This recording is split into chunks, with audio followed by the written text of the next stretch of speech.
શું દૂધ લેવાય? આગ્રહથી ખેંચ થાય, અને ખેંચ થાય એટલે ખૂંચ્યા કરે. નાનામાં નાના જીવની હિંસા જેને ગમતી નથી તે ભવ્ય જીવો. દાદા ભગવાન. જ્ઞાની પુરુષ દાદા ભગવાન સમજાવે છે કે આ જગતમાં જીવ વગર કશું ખવાય નહીં, અજીબ વસ્તુ ખવાય નહીં. એક ભાઈ દાદાને પૂછે છે, જેવી રીતે વેજીટેરિયન ઈંડું ખવાય નહીં, એવી રીતે ગાયનું દૂધ પણ ના ખવાય ને? દાદાશ્રી સમજાવે છે, ઈંડું ખવાય નહીં, પણ ગાયનું દૂધ સારી રીતે ખવાય. અમુક માણસથી માખણ એ ખવાય, ના ખવાય એવું કંઈ નથી. અમુક જ માણસને માખણ ખાવાની ના કહી છે, તે જુદી વસ્તુ છે. ગાયના દૂધનો દૂધપાક કરીને ખાજો નિરાંતે, પણ લિમિટમાં ખાજો. કોઈ શાસ્ત્રોએ વાંધો ઉઠાવ્યો હોય તો હું તમને કહીશ કે વાંધો નથી ઉઠાવ્યો, જાઓ, એ શાસ્ત્ર ખોટું છે.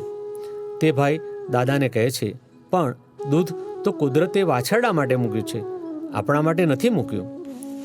દાદાશ્રી કહે છે, વાત ખોટી છે. આ વાત જંગલી ગાયો ને જંગલી ભેંસો માટે છે.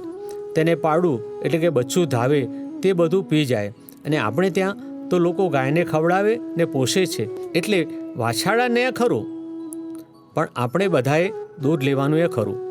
આ વ્યવહાર આદિ અનાદિથી ચાલે છે. ગાયને વધારે પોષણ આપે ને તો 15 લીટર દૂધ આપે છે, કારણ કે એને જેટલું સરસ ખવડાવીએ એટલું એ સામાન્ય જેટલું જોઈએ એના કરતાં ઘણું વધારે દૂધ આપે છે. આથી બચ્ચાને ભૂખ્યું રાખશો નહીં અને બાકીનું દૂધ વાપરજો.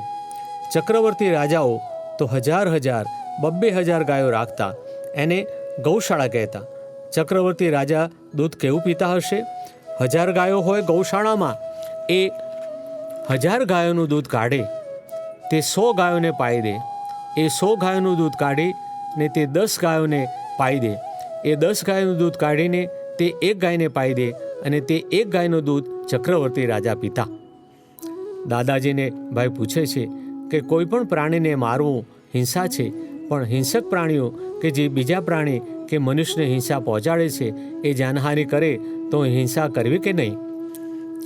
દાદાશ્રી કહે છે, આપણે કોઈની હિંસા કરવી નથી એવો ભાવ રાખવો. તમે સાપને નહીં મારો તો બીજા કોઈ મળી આવશે, એટલે તમારામાં સાપ મારવાની શક્તિ નહીં હોય તો અહીં તો મારનારા બધા બહુ છે, માટે તમે તમારો સ્વભાવ બગાડશો નહીં. હિંસા કરવામાં ફાયદો નથી, હિંસા પોતાને જ નુકસાન કરે છે. દાદા કહે છે કે પ્રાણી અને પ્રાણી વચ્ચેની હિંસામાં તમે જવાબદાર નથી. દરિયાની અંદર કંઈ ખેતરો હોતા નથી કે સસ્તા અનાજની દુકાનો હોતી નથી, ત્યાં તો હિંસા ચાલ્યા જ કરે છે.